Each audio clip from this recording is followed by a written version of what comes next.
오늘 우리에게 주시는 하나님의 말씀은 사도행전 27장 12절에서 26절의 말씀입니다.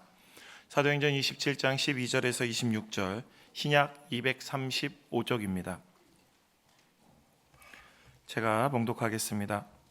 그 항구가 겨울을 지내기에 불편하므로 거기서 떠나 아무쪼록 베닉스에 가서 겨울을 지내자 하는 자가 더 많으니, 베닉스는 그레데의 항구라. 한쪽은 서남을 한쪽은 서북을 향하였더라. 남풍이 순하게 불매 그들이 뜻을 이룬 줄 알고 닻을 감아 그레데 해변을 끼고 항해하더니, 얼마 안 되어 섬 가운데로부터 유라굴로라는 광풍이 크게 일어나니 배가 밀려 바람을 멈추어 갈 수 없어 가는 대로 두고 쫓겨가다가 가우다라는 작은 섬 아래로 지나 간신히 거루를 잡아 끌어올리고 줄을 가지고 선체를 둘러감고 스르디스에 걸릴까 두려워하여 연장을 내리고 그냥 쫓겨가더니, 우리가 풍랑으로 심히 애쓰다가 이튿날 사공들이 짐을 바다에 풀어버리고 사흘째 되는 날에 배의 기구를 그들의 손으로 내버리니라. 여러 날 동안 해도 별도 보이지 아니하고 큰 풍랑이 그대로 있음에 구원의 여망마저 없어졌더라. 여러 사람이 오래 먹지 못하였음에 바울이 가운데 서서 말하되, 여러분이여 내 말을 듣고 그레데에서 떠나지 아니하여 이 타격과 손상을 면하였더라면 좋을 뻔하였느니라. 내가 너희를 권하노니 이제는 안심하라. 너희 중 아무도 생명에는 아무런 손상이 없겠고 오직 배뿐이라. 내가 속한 바 곧 내가 섬기는 하나님의 사자가 어젯밤에 내 곁에서 서서 말하되, 바울아 두려워하지 말라. 내가 가이사 앞에 서야 하겠고 또 하나님께서 너와 함께 항해하는 자를 다 내게 주셨다 하였으니, 그러므로 여러분이여 안심하라. 나는 내게 말씀하신 그대로 되리라고 하나님을 믿노라. 그런즉 우리가 반드시 한 섬에 걸리리라 하더라. 아멘.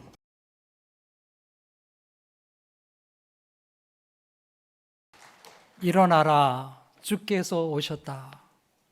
주님이 구원의 은총을 우리에게 주신다. 사랑하는 여러분, 우리 주님의 나심이 우리 온 세상에 빛이 되는 것과 같이 여러분이 이 소식을 가지고 여러분의 가정과 이웃에게 가서 우리 구원자가 오셨다고 이 세상의 어둠과 슬픔을 물리치고 우리에게 참 소망을 주신다고 그렇게 증거할 수 있기를 간절히 축복합니다. 자, 올해 마지막 주일이 되었습니다. 올 한 해 동안 우리는 부지런히 사도행전의 말씀을 읽어왔습니다. 오늘 27장의 말씀을 읽게 되고요. 또 이제 화요일 송구 영신 예배 때 28장의 말씀을 보게 될 것입니다. 28장 내용이 궁금하신 분들은 다 나오시기 바랍니다. 오늘 여기서 끝나는 게 아니고요. 28장에 남아 있습니다. 28장이 얼마나 중요한 말씀입니까? 여러분들 오셔서 이 말씀 속에서 소망을 갖기를 간절히 소망합니다. 여러분, 지난 시간에 우리가 헤롯 아그리빠 왕이 베스도 총독을 인사하러 온 것을 보았습니다. 베스도 총독이 유대 땅에 새로운 통치자로 부임했기 때문에 유대 왕이었던 헤롯 아그리빠 왕이 베스도 총독을 문안하러 온 거죠. 와서 인사를 나누는데 베스도 총독이 얘기하는 겁니다. 지금 내가 고민이 있다고. 바울이란 사람이 소송을 내고 또 이렇게 상소를 했는데 내가 잘 모르겠다고, 좀 들어봐서 나한테 좀 조언을 해달라고 그렇게 요청을 하게 된 거죠. 그래서 아그리빠 왕과 베스도 앞에서 바울의 청문회가 열리게 되었습니다. 바울이 열정적으로 자신이 어떤 사람이었고 또 자신은 무엇을 믿고 있고 또 어떤 복음을 위해서 살아왔는가, 그걸 거침없이 이야기했습니다. 바울이 아주 열정적으로 얘기하다 보니까 바울의 말을 듣던 이 아그리빠 왕이 좀 당황하게 됐어요. 이 사람 뭐지? 왜 이게 열정적으로 얘기하지? 이런 생각이 든 거죠. 그래서 얘기합니다. 내가 이렇게 한번 나한테 얘기했다고 해서 내가 예수 믿을 것 같으냐? 웃기지 마라. 이렇게 지금 바울 앞에 얘기한 겁니다. 바울의 전도를 거부하게 된 거죠. 그때 바울이 얘기했습니다. 말이 많거나 적거나 간에 내가 이렇게 결박된 것 외에는, 내가 이렇게 사로잡혀 있는 것 외에는 다 나와 같이 왕도 신하들도 다 나와 같이 되기를 원하나이다. 하나님의 사람이 되기를 원한다고 그렇게 복음을 증거했던 것입니다. 사랑하는 여러분, 오늘 우리도 바울 사도와 같이 우리가 만나는 가족과 이웃에게 그렇게 나와 같이 하나님의 사람이 되기를 원한다고 증거하는 하나님의 사람 되기를 간절히 축복합니다. 자, 그렇게 해서 마침내 바울이 로마 황제에게 상소하게 되었고요. 바울이 로마로 출발하는 여정이 시작이 되었습니다. 바울이 로마로 가는 길은 배를 타고 가게 되었고요. 그런데 그 배를 타고 가는 길이 결코 쉽지 않았습니다.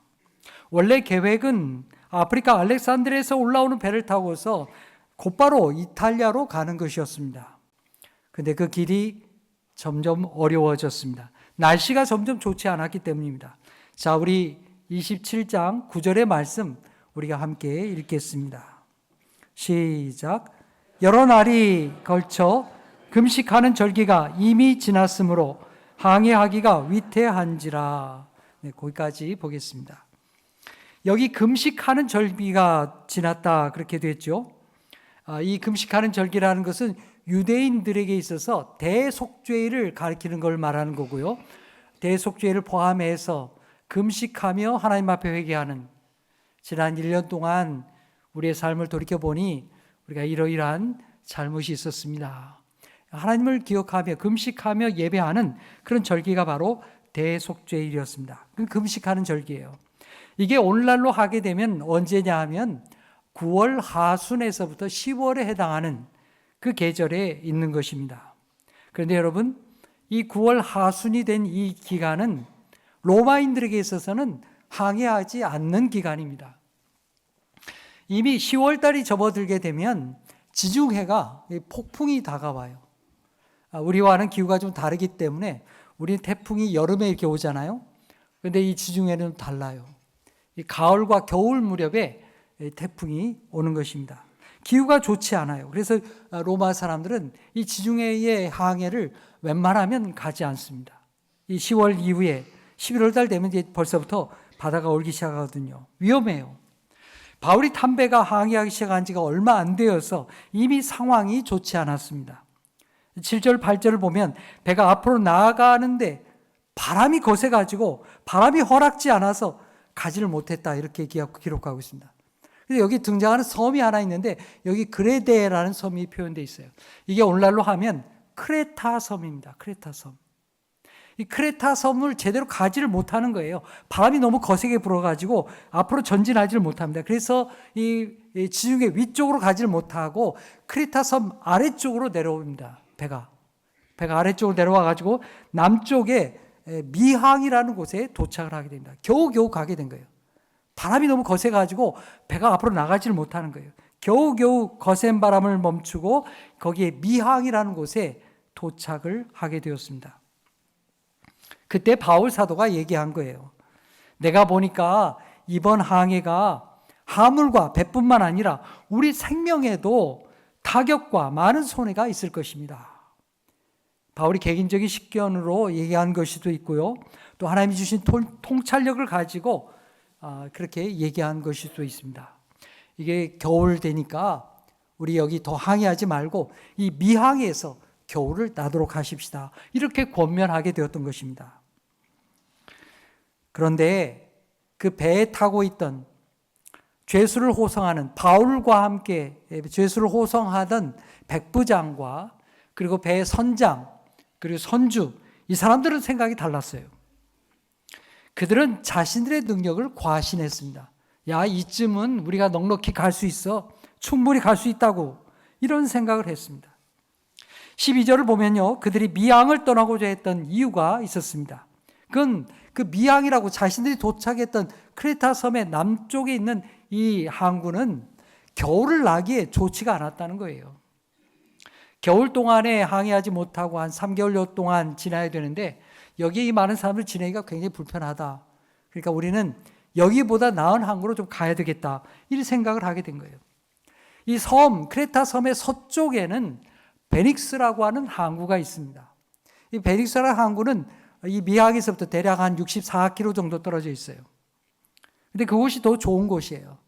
겨울나기에 아주 좋은 조건을 가지고 있어요.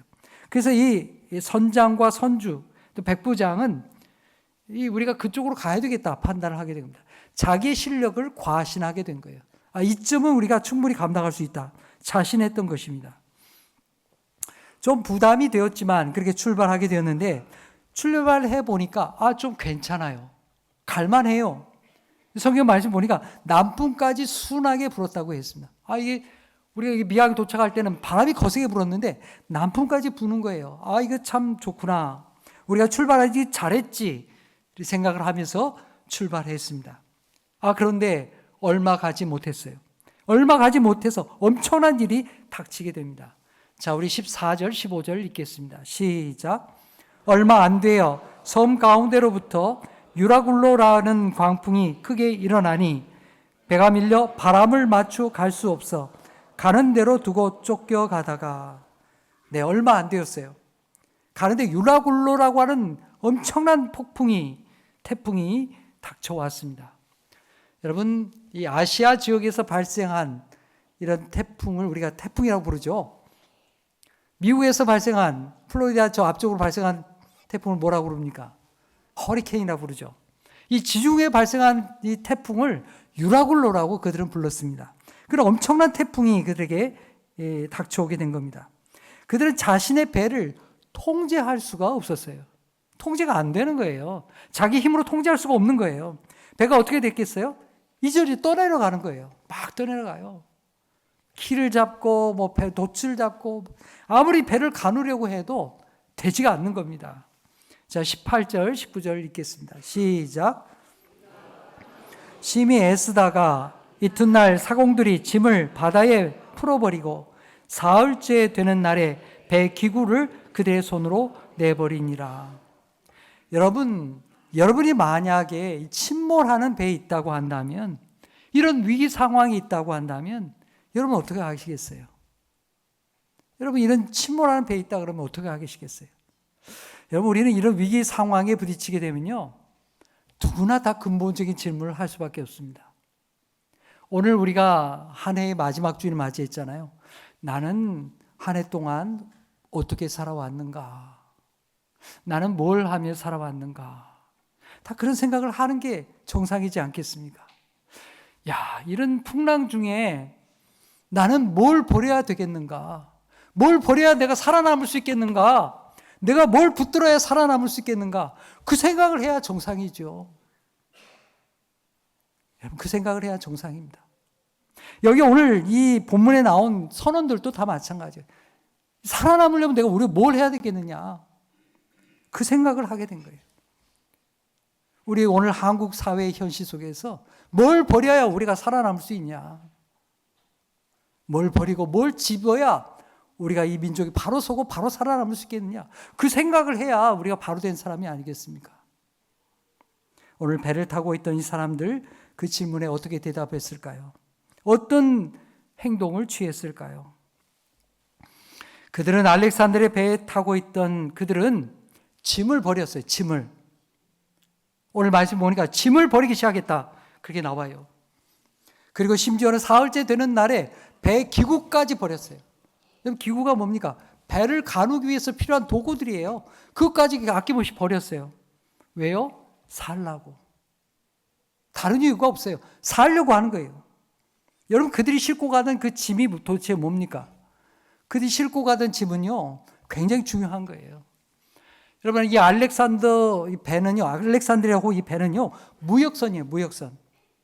그러니까 여기에 엄청난 재물들이 많이 실리는 게, 여러분, 그 자기가 투자한 돈 아니겠어요, 거기? 엄청난 재물이 지금 실려 있는 거예요. 팔아서 돈 만들어야 되잖아요. 자기가 투자한 돈이잖아요. 그게 엄청나게 이 배에 실려 있는데, 그 짐을 어떻게 했다고요? 그 재물이 뭐가 됐다고요? 짐이 됐다는 거예요, 짐. 더 이상 가지고 가면 안 되는 거예요. 어떻게 했다고요? 바다에 버리는 거예요, 버려. 다 버렸어요. 기구까지 다 버렸어요. 소중한 재물이지만 위기 상황에서는 버려야 되는 거예요. 여러분, 암으로 수술한 사람들, 수술할 때에 어떻게 합니까? 그 배를 열고 필요 없는 부분은 잘라서 버리는 거예요. 아이고, 내 장기 아까워라. 그런 사람 보셨어요? 그거 잘라야 살아남는 거예요. 그래서 수술하는 겁니다. 힘들고 어렵지만 버릴 걸 버릴 줄 알아야, 그래야 살아남는 거예요. 소중한 재물을 다 버렸습니다. 위기 상황이 되니까 그거 다 소용없는 거예요. 살아남기 위해서 그들이 소중하게 여겼던 그 재물도 다 버렸습니다. 누구 손으로 버렸어요? 자기 손으로 버렸어요. 다 버리는 거예요. 그들은 할 수 있는 방법을 다 동원했지만 소용이 없어요. 소용없습니다. 자, 우리 20절 말씀 읽겠습니다. 시작. 여러 날 동안 해도 별도 보이지 아니하고 큰 풍랑이 그대로 있음에 구원의 여망마저 없어졌더라. 여러 날 동안 해도 달도 별도 보이지 않았습니다. 여러분 얼마나 무서웠겠어요? 밤에 평지에도 어두워지면 다 무섭잖아요. 근데 이거는 폭풍이 몰아치고 파도가 산더미 같은 파도가 몰아치고 그런 바다에서 집채만한 파도가 몰아칠 때에 별도 안 보이고 아무도 없고 빠져 죽을 것 같은 그 마음이 얼마나 힘들었겠습니까? 어떤 마음이 들었겠어요? 아, 내가 여기 빠져 죽는구나. 더 이상 살 소망이 없구나. 다 절망했을 것입니다. 이런 절망의 상황 속에서 바울이 어땠을까요? 바울은 멀쩡했을까요? 그럴 리가 없지요. 바울도 사람 아닙니까? 하나님의 사람이면 다 두렵지요. 어떻게 두렵지 않을 수가 있겠습니까? 그런데 여러분, 그 상황 속에서, 그 폭풍 속에서 하나님이 바울에게 말씀하시는 거예요. 그럼 바울이 무슨 1등 항해사에서 말씀합니까? 바울이 무슨 폭풍 전문가예요? 그런 거 아닙니다. 그 배에 하나님을 붙드는 사람이 바울이었기 때문에 하나님이 바울에게 말씀하는 거예요. 마침내 바울이 그들 가운데 서서 얘기합니다. 22절 말씀 읽겠습니다. 시작. 내가 너희를 권하노니 이제는 안심하라. 너희 중 아무도 생명에는 아무런 손상이 없겠고 오직 배뿐이리라. 아멘. 여러분 안심하십시오. 우리는 살 겁니다. 이 폭풍 중에 얼마나 소망이 되는 말씀입니까? 바울 사도가 어떻게 이렇게 확신에 찬 말을 할 수 있었을까요? 저 구석에 있던 죄수의 신분이었던 이 사람이 어떻게 사람들 가운데 서가지고 놀라운 이 말씀을 할 수가 있었겠습니까? 그 첫 번째는요, 이 풍랑 중에 하나님을 의지한 사람, 하나님을 구하는 사람이 바울이었기 때문입니다. 그 풍랑 중에 하나님께 기도했고 하나님의 말씀을 들은 사람은 바울뿐이었어요. 배가 출발해서 미항이라는 곳에 도착했을 때 바울은 더 항해하는 것은 무리라고 얘기했습니다. 좋지 않다고 얘기했어요. 하지만 사람들은 바울의 말을 귀담아 듣지 않았습니다. 바울이 선원도 아니고 더군다나 바울의 신분이 죄수였기 때문에 저 사람 얘기 신경 쓸 필요가 뭐가 있냐, 다 무시했습니다. 계속해서 항해했습니다. 그러나 사람들의 생각과는 달리 하나님은 그 배에 그 많은 사람들 가운데서 바울에게 얘기하는 거예요. 그 배에 하나님의 말씀에 귀를 기울인 자가 바로 바울이었기 때문입니다. 자, 우리 23절에서 25절 말씀 함께 읽겠습니다. 시작. 내가 속한 바 곧 내가 섬기는 하나님의 사자가 어젯밤에 내 곁에 서서 말하되 바울아 두려워하지 말라. 내가 가이사 앞에 서야 하겠고 또 하나님께서 너와 함께 항해하는 자를 다 내게 주셨다 하였으니 그러므로 여러분이여 안심하라. 나는 내게 말씀하신 그대로 되리라고 하나님을 믿노라. 아멘. 여러분, 이 배에 탄 많은 사람들과 바울의 차이점이 도대체 무엇입니까? 이 배에 탄 사람들은 스스로 어떻게 해보려고 애를 쓰고 안간힘을 썼습니다. 자기들의 힘만 의지했어요. 그러나 그 가운데서 하나님을 의지하는 사람은 없었습니다. 그런데 바울이 지금 뭐라고 얘기합니까? 바울은 어떤 사람입니까? 내가 속한 바, 곧 내가 섬기는 하나님이라고 그들 앞에 이야기합니다. 바울은 자신이 하나님께 속해 있다고 분명하게 말하는 것입니다. 나는 이 배와 선장에게 속한 사람이 아니라 나는 하나님께 속한 사람입니다. 여러분, 믿음이 뭡니까? 믿음은 내가 누구에게 속한 것을 이야기하는 거예요. 내가 하나님께 속한 사람이다. 그걸 얘기하는 것이 바로 믿음이에요. 여러분, 누구에게 속했습니까? 오늘 이 현실 속에서 여러분 누구에게 속한 사람이에요? 여러분, 바울과 같이 평안할 때만이 아니라 어려울 때도 나는 하나님께 속한 사람이라고 고백하며 주님을 붙드는 사람이 되기를 축복합니다. 여러분, 하나님 믿는 사람에게도 폭풍이 닥쳐옵니다. 인생의 폭풍이 몰려오는 거예요. 여러분, 하나님 믿는 사람이라 해서 고난이 그냥 지나가는 게 아니에요. 여러분, 성경의 욥을 생각해 보세요. 욥이 어떤 인생을 살았습니까? 그는 한때 잘 나가는 인생을 살았습니다. 근데 그에게 있었던 모든 게 다 나가버렸어요. 하루아침에 사업하던 그 모든 사업이 다 무너졌어요. 재물이 다 순식간에 없어져 버렸어요. 자식들이 한 날 한시에 사고로 다 죽어버렸어요. 자신도 병이 들었어요. 아내가 떠나갔습니다. 욥은 모든 것을 잃었지만 딱 한 가지 잃지 않은 게 있습니다. 그건 바로 하나님을 향한 믿음이었습니다. 나는 하나님께 속한 사람입니다. 이거 하나를 잃지 않았습니다. 여러분, 우리 인생은요, 내가 통제할 수 없는 상황이 오게 마련입니다. 여러분, 다 내가 통제할 수 있다고 생각하세요? 내가 하고 싶은 대로 다 되십니까? 아니잖아요. 통제할 수 없는 상황과 폭풍과 재난이 우리에게 닥쳐오는 거예요. 여러분, 오늘 2024년 마지막 주일인데 이 연말에 우리나라에 이런 일이 일어날 줄 누가 알았어요? 이런 폭풍과 태풍이 우리에게 닥쳐올 줄 누가 알았겠습니까? 아무도 짐작도 하지 못했어요. 이 폭풍 중에 우리가 하나님을 붙들지 않는다면 우리가 하나님 믿지 않는 사람과 다를 바가 무엇이겠습니까? 똑같이 절망하고 좌절하고 자기 힘으로 다 해보려고 할 것입니다. 그러나 이 절망 속에 소망으로 나가는 길은 우리가 하나님 앞에 속한 것을 고백하는 것입니다. 하나님을 붙드는 것입니다. 이 어려움의 시기에 하나님을 의지하고 나라와 민족을 위해서 또 자기의 삶을 위해서 하나님 앞에 기도하는 것입니다. 하나님은 아모스 선지자에게 이렇게 말씀하십니다. 우리 5장 4절, 아모스 5장 4절 읽겠습니다. 시작. 여호와께서 이스라엘 족속에게 이같이 말씀하시기를 너희는 나를 찾으라 그리하면 살리라. 아멘. 그렇죠. 우리가 살 길은 하나님께 속하는 것입니다. 하나님을 찾는 거예요. 하나님의 말씀을 붙드는 것입니다. 우리가 아무리 인생의 폭풍 가운데, 질병 가운데, 어려움 가운데 있다 할지라도 하나님께서 나를 사랑하심을 믿고 또 하나님을 찾고 기도할 때 하나님이 우리를 붙들어 주십니다. 하나님은 우리를 공의와 진리로 인도하십니다.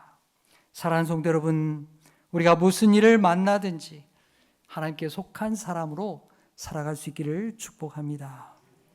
두 번째로 풍랑 중에 바울 사도가 하나님을 붙들었을 때 그는 함께 하시는 하나님, 자신을 구원하시는 하나님을 그 은혜를 경험하게 되었습니다. 여러분, 내가 가장 어려운 순간에 나와 함께하는 사람은 누굽니까? 제일 가까이 있는 사람, 사랑하는 가족이죠. 남편과 아내, 사랑하는 사람들입니다. 또 교회 성도들, 함께 기도하는 식구들이 가장 가까이에 있습니다. 하지만 여러분, 아무리 가까운 가족이라도 한계가 있습니다. 함께 할 수 없는 순간이 있게 마련입니다. 여러분, 우리가 수술하는 그 수술실에 가족이 대신 가서 수술받을 수 있어요? 그럴 수는 없는 거예요. 인생의 중요한 순간에는 본인이 하나님 앞에 서야 되는 것입니다. 아무리 가족이 옆에서 도와주고 붙들어 주어도 자신이 감당해야 되는 순간이 있게 마련인 것입니다. 홀로 서야 되는 순간이 있는 거예요. 그때 나와 함께하는 분이 누구십니까? 그때 나를 지켜주시는 분, 나를 붙들어 주시는 분이 누굽니까? 우리 주님 예수 그리스도이십니다. 주님이 우리와 함께 하는 것입니다. 여러분, 주님이 언제 바울에게 희망의 말씀을 주었습니까? 선원들이 스스로 해결할 수 있다고 생각하던 때인가요? 자신들이 좀 더 노력하면 이 배를 바로 잡을 수 있다고, 잘 갈 수 있다고 생각하던 그때였습니까? 아니었습니다. 그들이 뭐라고 얘기합니까? 구원의 여망마저 다 사라졌다는 거예요. 자신들이 의지했던 모든 것이 다 소용없게 되는 그 순간이었습니다. 내가 의지할 만한 것이 아무것도 없어진 그 순간에 여러분, 하나님께서 그를 지켜주셨습니다. 그때 하나님을 붙들 때 하나님이 우리를 붙들어 주시는 것입니다. 여러분, 나의 끝이 하나님의 시작입니다. 내가 하나님 앞에 항복하고 하나님을 붙들 때에 하나님이 소망을 더하여 주십니다. 나를 인도하십니다. 사랑하는 여러분, 하나님이 다 알아서 해주시겠지? 아니에요. 여러분이 하나님을 붙드셔야 됩니다. 여러분이 어려움의 때에 나라의 이 어려움 중에 하나님 앞에 기도하고 하나님께서 우리를 지켜주시고 바른 길로 갈 수 있도록 기도해야 되는 것입니다. 바울은 고백합니다. 내가 속한 바, 내가 섬기는 하나님이라고 했습니다. 여기 섬기는 하나님이란 말이 뭔 말입니까? 섬기다 하는 것은 서비스하고 예배를 말하는 거예요. 하나님 앞에 예배하는, 내가 하나님을 찾고 예배하는 하나님이 나에게 말씀하여 주셨다는 것입니다. 여러분, 예배를 통하여 내가 하나님께 속하여 있다는 것을 알게 됩니다. 예배를 통하여 하나님의 인도하심을 받습니다. 예배를 통하여 하나님 앞에 기도합니다. 사랑하는 여러분, 새해를 맞이하면서 하나님 앞에 예배하는 자로 서기를 간절히 축복합니다. 23절에 바울이 이렇게 말합니다. 내가 속한 바 곧 내가 섬기는 하나님의 사자가 어젯밤에 내 곁에 서서 말씀하셨다. 어젯밤은 어떤 밤입니까? 절망과 좌절의 밤이죠. 바울이 가장 견디기 힘든 어두운 밤이었습니다. 하나님은 그 고통의 밤에 하나님 천사를 보내서 바울을 붙들어 주시고 지켜주셨습니다. 성도 여러분, 하나님께서 언제 우리에게 찾아오십니까? 우리가 가장 어두운 곳에 있을 때, 하지만 하나님을 예배할 때, 하나님을 믿고 구할 때 하나님은 우리를 찾아오십니다. 우리를 붙들어 주십니다. 새 힘을 공급하여 주십니다. 그래서 여러분, 이 어려움 많은 이때에 여러분이 하나님을 붙드시기를 바랍니다. 함께 예배하고 하나님의 인도하심을 구하고 우리가 어떻게 행할 길을 하나님 앞에 묻고 기도하는 여러분이 되시기를 축복합니다. 세 번째로 바울이 폭풍우 가운데서 소망을 잃지 않을 수 있었던 것은 하나님의 부르심과 하나님의 사명을 붙들었기 때문입니다. 자, 우리 24절 말씀 다시 읽겠습니다. 시작. 바울아, 두려워하지 말라. 내가 가이사 앞에 서야 하겠고 또 하나님께서 너와 함께 행하는 자를 다 내게 주셨다 하였으니. 아멘. 하나님은 먼저 천사를 보내가지고요, 바울을 붙들어 주었습니다. 바울아, 내가 지금 폭풍 가운데 있지만은 두려워하지 말아라. 너를 붙들어 주마. 주님이 말씀하셨습니다. 왜요? 하나님이 사랑하시니까요. 그리고 하나님께서 그에게 미래를 얘기하시는 거예요. 하나님의 뜻을 말씀하시는 거예요. 약속을 들려주시는 거예요. 내가 가이사 앞에 서야 되겠구나 말씀하시는 것입니다. 사명을 주시는 거예요. 바울과 이 사람들이 어떻게 살아남을 수 있었습니까? 하나님께서 함께 하셨기 때문입니다. 그리고 바울이 가이사 앞에 서야 되겠다고 하나님이 분명히 약속해 주셨습니다. 여러분, 가이사 앞에 선다는 말이 뭔 말입니까? 여기서 죽지 않는다는 말이에요. 로마에 간다는 얘기입니다. 지금 풍랑이 거세고 배가 침몰할 것 같지만은 하나님께서 너를 보호하시고 너로 하여금 로마에 가게 하겠다고 분명히 말씀하시는 것입니다. 이번만이 아니에요. 지난번에 바울이 예루살렘 공회에서, 산헤드린 공회에서 신문 받을 때에도 그 지난 밤에 하나님은 말씀하셨습니다. 사도행전 23장 11절에 이렇게 말씀하죠. 담대하라. 내가 예루살렘에서 나의 일을 증언한 것 같이 로마에서도 증언하여 하리라. 하나님은 계속해서 바울에게 사명을 주시고 소망을 잃지 않도록 지켜주셨습니다. 그리고 풍랑 중에 또 하나의 말씀을, 또 하나의 사명을 주셨습니다. 그게 뭔가 하면 하나님께서 너에게 함께하고 너와 함께 항해하는 자들을 다 내게 주셨다고 말씀하셨습니다. 주님이 내게 주셨다는 말이 무엇입니까? 주님이 바울에게 맡겨주셨다는 것입니다. 바울이 로마로 가는 동안에 그들이 예수님을 믿을 수 있도록, 그들이 구원받을 수 있도록 기회를 바울을 통해서 주셨다는 말입니다. 바울의 손에 맡겨주셨다는 말입니다. 성경 말씀을 보면 그 배에 타고 있던 사람이 276명이라고 나와 있습니다. 그들을 바울이 돌볼 수 있도록 하나님께서 그 시간 동안에 맡겨주신 것입니다. 바울은 알렉산드리아 배를 타고 그들과 함께 3개월 동안을 동고동락하게 됩니다. 함께 있게 됩니다. 그 풍랑 속에서 바울이 전한 말씀을 그들이 듣고 소망을 가졌어요. 처음에는 아무도 주목하지 않았지만 바울이 하나님의 말씀을 전달하고 바울이 말한 대로 이루어가기 시작하니까 사람들이 바울의 말을 귀담아 듣는 거예요. 주목하기 시작하는 거예요. 그리고 하나님의 구원의 경험을 그들이 받게 되었습니다.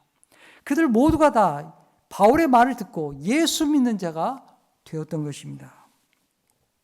여러분, 그들이 로마에 도착했을 때 그들은 어떠한 상태였겠습니까? 하나님을 믿는 자가 되었겠죠. 그 풍랑 속에서 건짐을 받은 그들이 어떻게 하나님을 안 믿을 수가 있겠어요? 그들이 가정으로 돌아가고 각지로 흩어지게 되었을 때 그들은 그 자신들이 만난 하나님을, 자신들이 받은 구원을 간증했을 것입니다. 야, 내가 말이지 정말 죽다 살아났어. 바울이라는 사람이 있었는데 말이지, 바울이 하나님의 말씀을 가르쳐줬어. 그들은 자신이 경험한 그 간증을 자기 가족과 이웃에게 낱낱이 증거했을 것입니다. 성도 여러분, 우리에게도 하나님께서 맡겨주신 사람들이 있어요. 그렇죠? 가족이 있고 직장에 동료가 있고 일터에 사람이 있고 사회에서 만난 사람들이 있습니다. 여러분, 그들은 하나님께서 나에게 맡겨주신 사람들이에요. 하나님께서 나에게 기회를 주시고 우리가 얼마나 오래 그 사람들을 만날지 모르겠지만 그러나 우리에게 주어진 시간 속에서 하나님께서 그들을 돌보고 그들에게 예수 그리스도의 복음을 전하라고 나에게 맡겨주신 사람들입니다. 바울에게 지금 3개월 동안 이 사람들을 맡겨줬잖아요. 여러분에게도 하나님께서 그들을 맡겨주신 것입니다. 사랑하는 여러분, 알렉산드리아 배에 타고 있던 사람들은 복받은 사람들입니다. 복받은 사람들. 왜요? 하나님 믿는 바울을 만났으니까요. 죽을 뻔하다가 살아났잖아요. 그보다 더 중요한 것은 예수님을 믿게 됐잖아요. 얼마나 행복한 일이에요. 여러분 만난 사람이 복받은 인생이 되기를 축복합니다. 여러분 통해서 예수 그리스도의 복음을 만나고 여러분을 통해서 사랑을 만나고 여러분을 통해서 하나님의 음성을 듣게 되는 놀라운 일이 일어나기를 간절히 축복합니다. 여러분이 그런 하나님의 맡겨주신 사람들을 주님께로 인도하는 복음의 전달자가 되시기를 축복합니다. 여러분, 폭풍으로 파선해가는 그 배에 누가 생명의 전달자였습니까? 누가 배를 구했습니까? 선장도 아니었고 백부장도 아니었습니다. 하나님의 사람 바울이었습니다. 성도 여러분, 하나님은 바울만 부른 것이 아닙니다. 우리 모두를, 바로 여러분을 하나님의 자녀로 복음의 전달자로 부르셨습니다. 오늘과 같이 어려운 이 시기에 누가 예수 그리스도의 복음을 전하겠습니까? 누가 생명의 복음을, 누가 산다고 하는 말씀을 전할 수가 있겠습니까? 바로 여러분입니다. 오늘 우리가 우리의 가족과 이웃에게 꼭 전해야 될 말씀이 있습니다. 자, 우리 25절 말씀 같이 읽겠습니다. 시작. 그러므로 여러분이여 안심하라. 나는 내게 말씀하신 그대로 되리라고 하나님을 믿노라. 아멘. 여러분 안심하십시오. 하나님을 믿으십시오. 우리 하나님께서 이 폭풍 가운데에서, 이 어려운 현실 속에서 우리를 지켜주실 것입니다. 이 소식을 전하고 여러분들의 구원의 은혜를 함께 나누는 우리 모든 성도가 되기를 간절히 축복합니다. 기도하겠습니다. 하나님 아버지, 하나님께서는 언제나 우리를 아끼고 사랑하신 줄로 믿습니다. 주님, 우리는 인생에 감당할 수 없는 풍랑을 만나서 때로는 낙심하고 소망을 잃을 때도 있습니다. 그럴 때마다 안심하라 말씀하여 주시는 주의 음성이 우리에게 들려지게 하여 주옵소서. 풍랑 중에도 주님을 의지하며 기도했던 바울과 같이 주님을 붙들게 하시고 하나님의 말씀으로 힘을 얻게 하여 주시옵소서.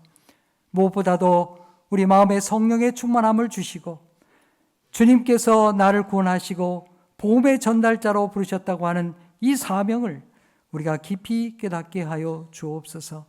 그리하여 바울이 배에 맡겨주신 사람들을 구원하고 희망의 메시지를 전했던 것과 같이 우리도 하나님의 구원을 가정과 이웃에게 전하는 하나님의 사람들 다 되게 하여 주옵소서. 예수님의 이름으로 기도하옵나이다. 아멘.